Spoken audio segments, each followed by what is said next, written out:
Hi, and welcome to my podcast, Jack to the Future. From science and inventions to pollution and recycling, I talk about what's changing in the world, the future, and how we can help with that. Every month I'll talk about a different future theme. For example, the future of science, tech, sustainability, reading, music, and all sorts of other ones. The future of everything. Did you know?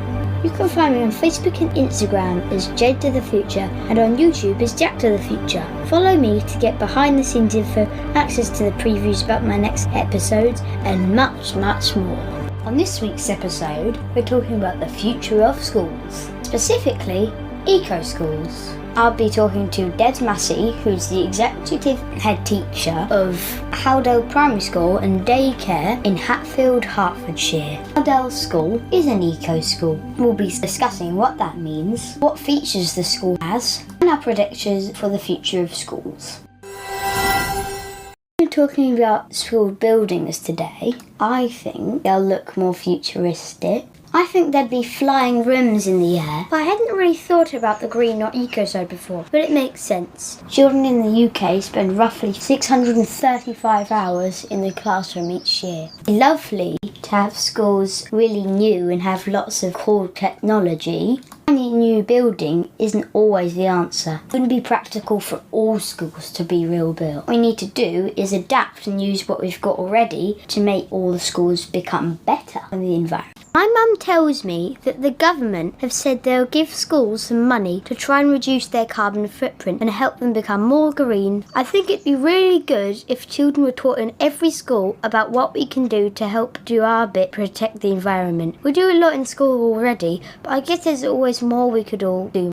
Do you have any ideas? Eco-schools are a project that run all around the world, and they encourage children to take part in learning through doing things. This is to make sure in the future, children like me are aware of what sustainability is and our behaviour can impact on the environment. There's an eco-schools website if you're interested. My mum will put it in the description of this episode. Hatfield School was built from scratch, incorporating lots of different technology and sustainable parts. It was Hertfordshire's first eco-school. On their website you can check out some pictures and lots of their cool systems. www.howdell.uk. Today we've got a very special guest with us, Massey from Hatfield School. And, well, what do you do? I am an executive head teacher, which means I've been being a head teacher for a very, very long time, for 21 years, Jack, and I'm now head at Hatfield School and Daycare. Yeah, when you look after babies. So can you tell me 5 ways that your eco school is different to a normal school? I'd like to know more about their heating and cooling system. I'm going to summarise these for you. The design is pretty amazing, Jack, because it isn't unique in having lots of these eco features. They've been designed before. But what is unusual is they're all in the same place. So the first thing I want to tell you about is we've got grass on our roof, and it's called Sedum Grass. Oh yeah, I've heard of something called lichen, which is like that.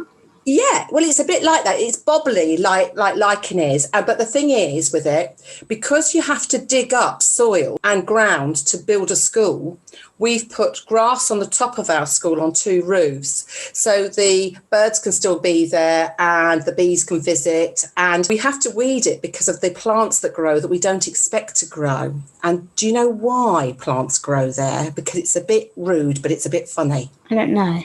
Well, birds come and visit our sedum roof, and when they finished eating, they poo, and they leave seeds there that grow, and that's why we get strange flowers and things growing on our sedum roof. And I think that's pretty cool. The other thing I think is that you've mentioned is the interseasonal heat store. Now, what that means is, let's imagine you're going to the cinema, okay, and you have some sweets as a special treat from mum. Those long tubey sweets that are red that you see in the pick and mix, yeah, it looks like that underneath the playground. And those tubes that are plastic coated are filled with water. And what happens, do you think, to the water in those tubes when the sun beats down on them?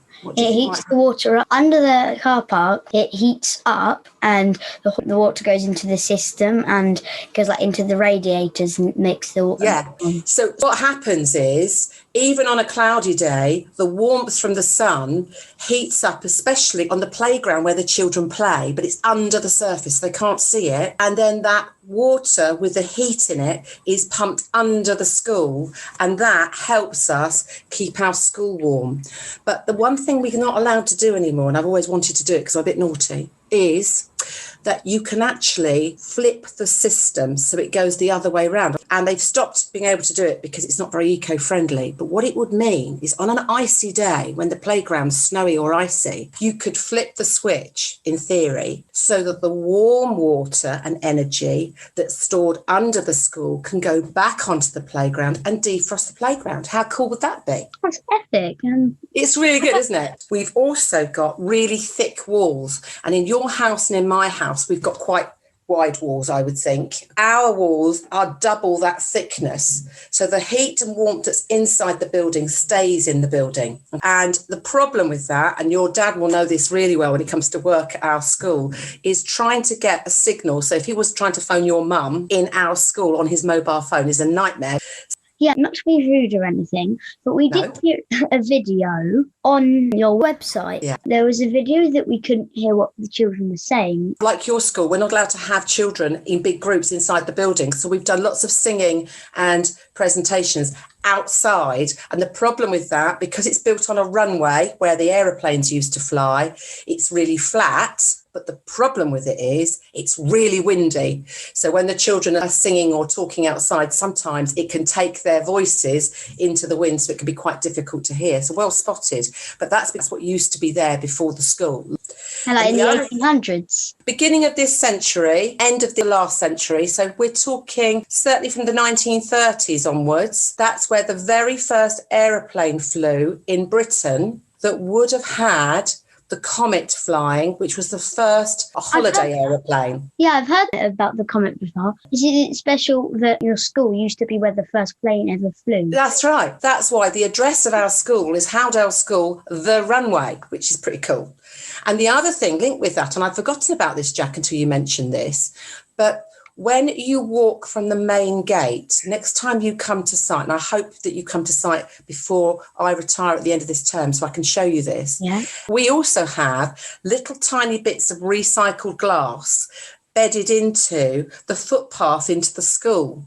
And that recycled glass is supposed to represent the side of a runway, so that like the lights on the runway. And all the classrooms face one way. So they all face towards the sunny part of the playground, so that if you look at the back, there's very few windows. But if you look at the front of the school where the classrooms are, there's plenty of light coming in. And if there's lots of light coming in, we don't need to actually use up light bulbs and energy. So that's another thing that's different about the school. So your eco school is very eco, yeah. Yeah. My dad tells me a lot of things. Yeah. The other thing that's really quite special about our school, when you go to school, what are your favourite subjects? Probably science and math and English. Well, we do all of those subjects, but all of our subjects have an eco curriculum with them. Now, what that means is we still do the same stuff that your school does, but on top of that, it's taught slightly differently. So it's got what we call key concepts. So it's kind of got badges or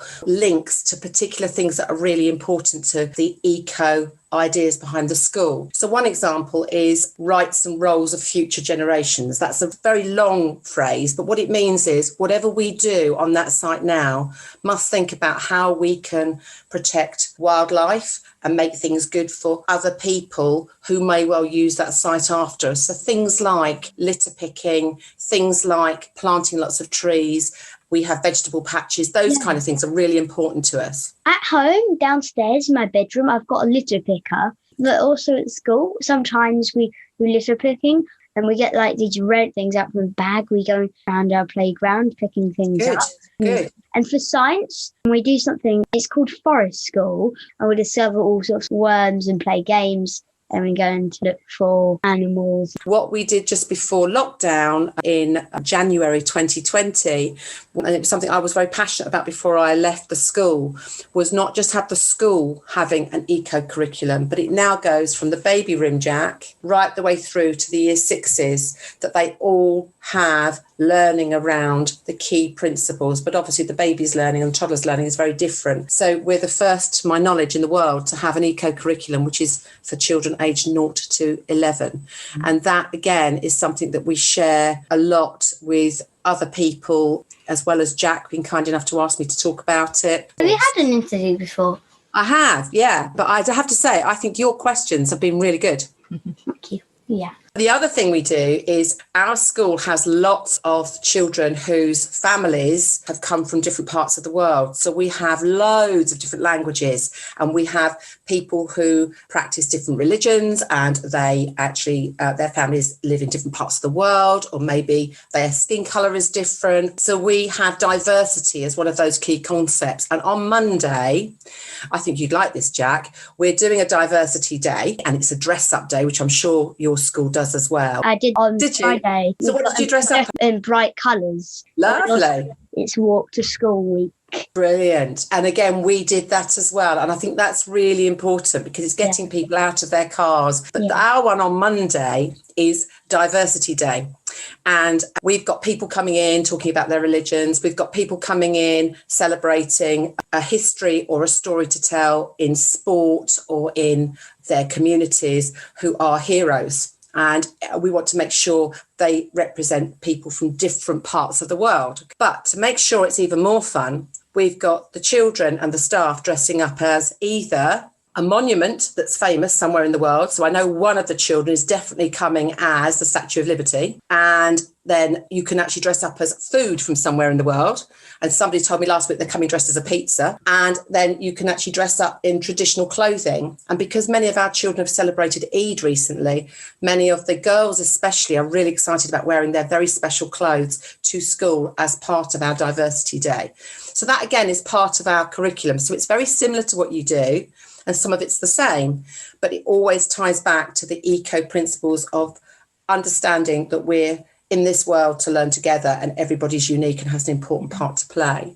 We learn about different languages and religions, from Sikh religion, and we do French and other sort of things that are language-wise. It's great because, and I think some of these kind of conversations that we're having, we're now doing more of. And one of the things that my teachers don't know yet, so you're the first person for me to tell, is we've teamed up with a school in China who we can't visit on a regular basis because they're on the other side of the world, Jack.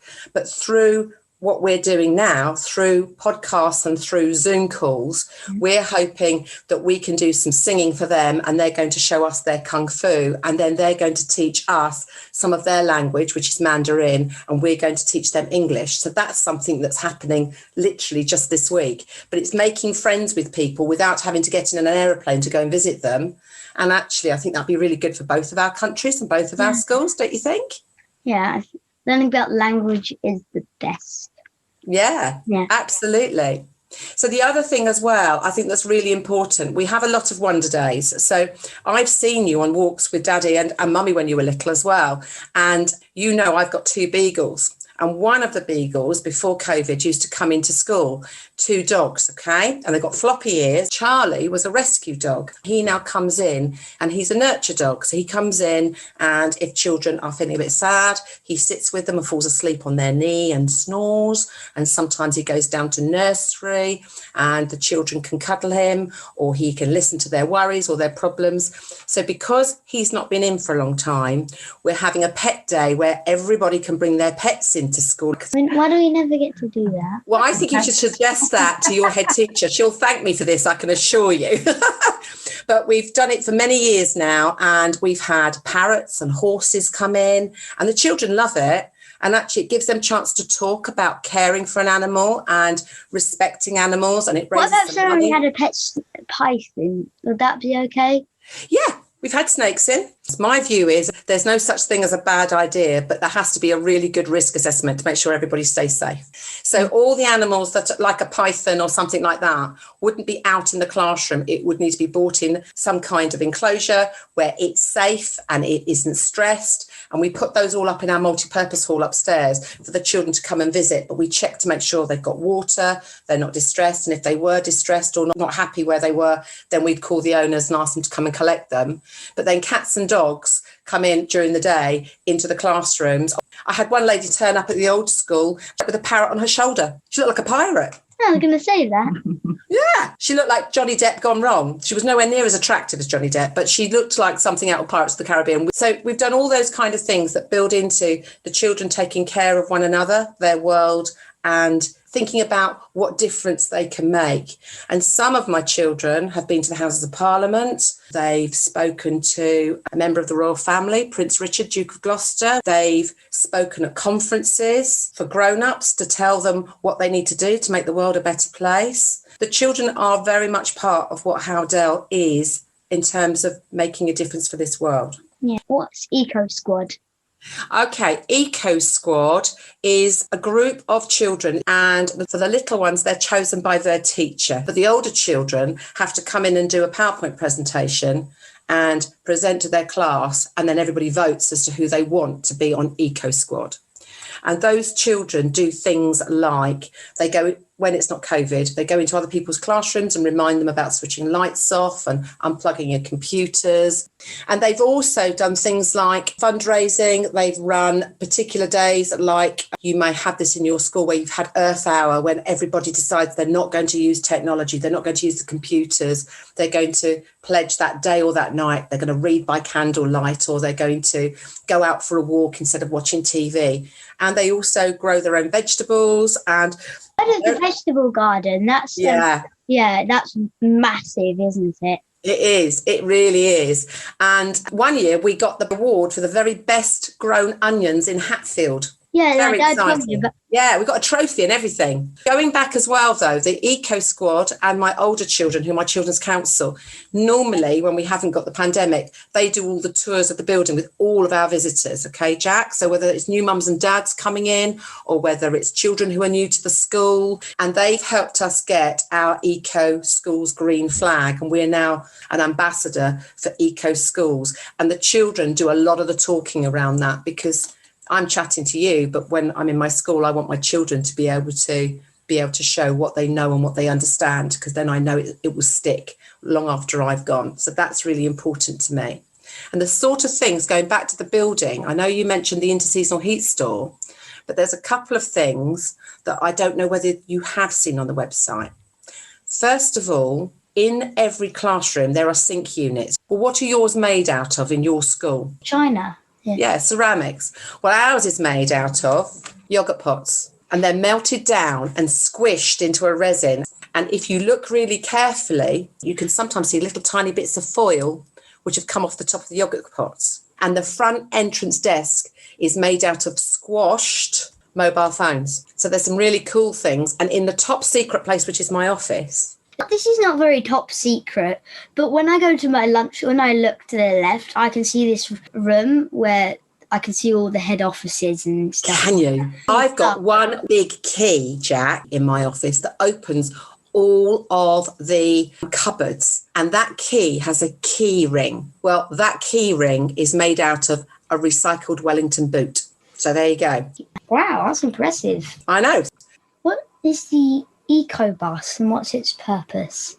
Well, the Eco Bus was an idea, and every now and then I have crazy ideas. And one of the crazy ideas was I decided when we got outstanding from Ofsted for school and for daycare, I wanted to be able to share with other schools what we do, because people kept asking me and I didn't have the time to see them individually. So I said, come to a conference. So we asked the teachers to do sessions with other teachers from other schools, and they came and they learned, and we charged them some money for that, because they were coming and learning from us. And we made about £3,500 profit.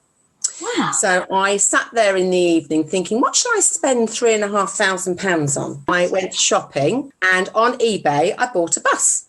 But how did you normally buy like just objects on eBay? How could you buy a bus? Because I thought it was a good idea, and it's been really cool. And my poor old governors are used to these crazy ideas, because I said to my chair of governors, I've bought a bus off eBay. And she said, of course you have. I've got an idea. She said, I thought you might. And she never said no or what a silly idea. She just left me to it. So we got Tesco's and PCL, a local business, to give us another £7,000. So we had somewhere for the bus to be, because you can't just put it on soil because it would just sink in. So we had to do like a garage base for it.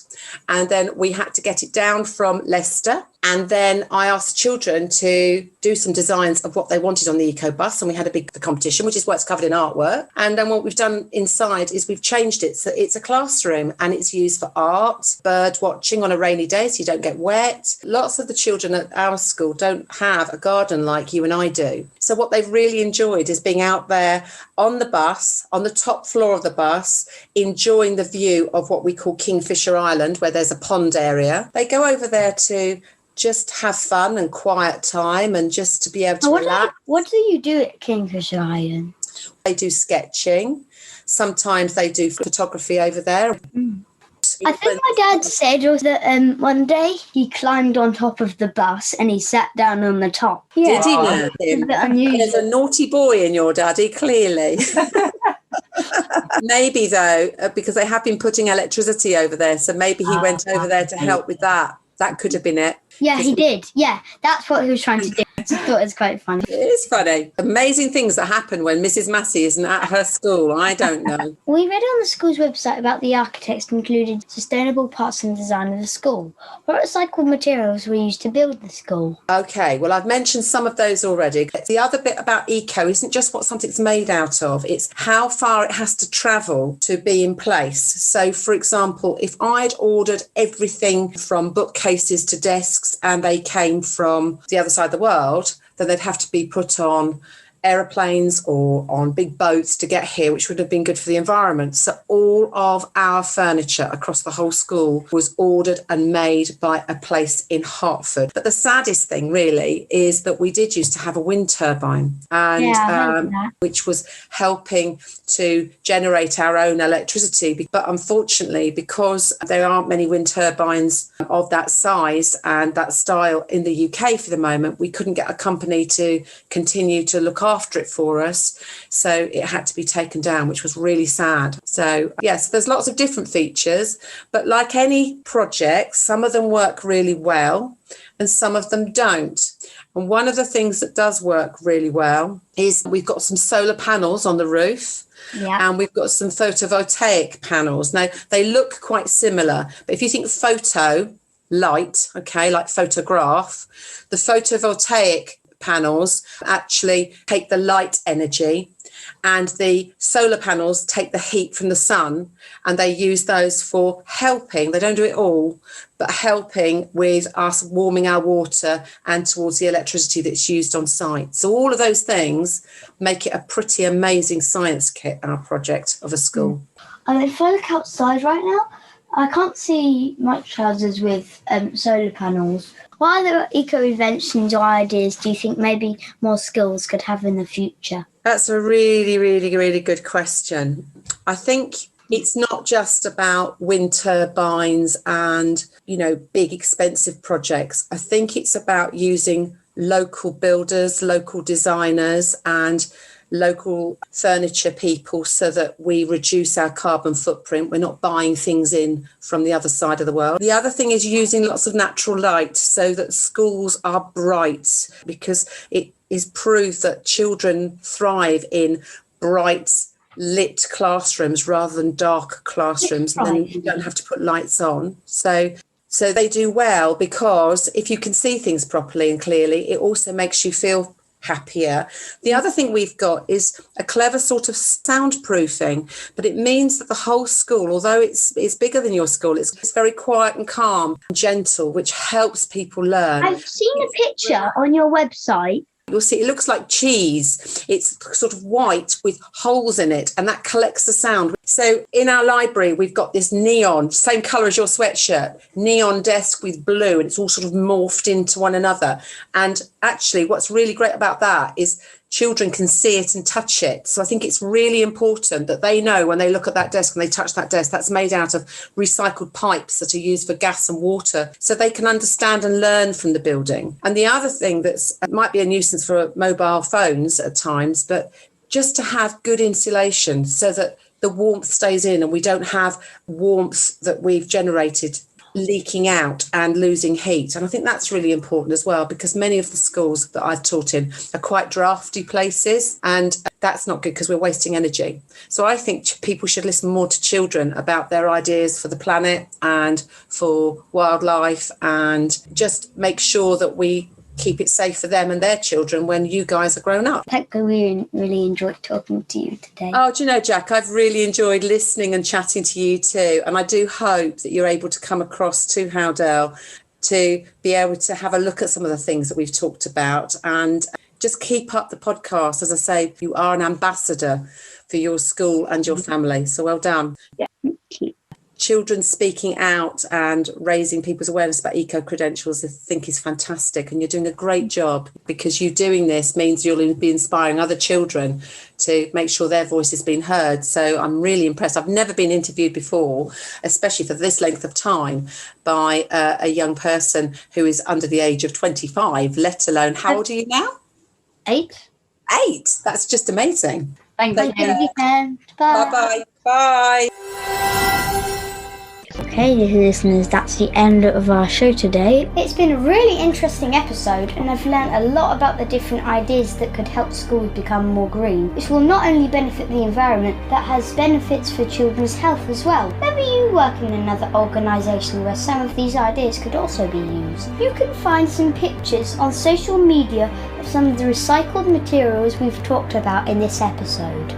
Hopefully, we will have a Future of Education episode later in the year, which will focus further on the curriculum in schools, the future skills we might need for the world, and technology that may help. Join me next time for another exciting episode of Jack to the Future.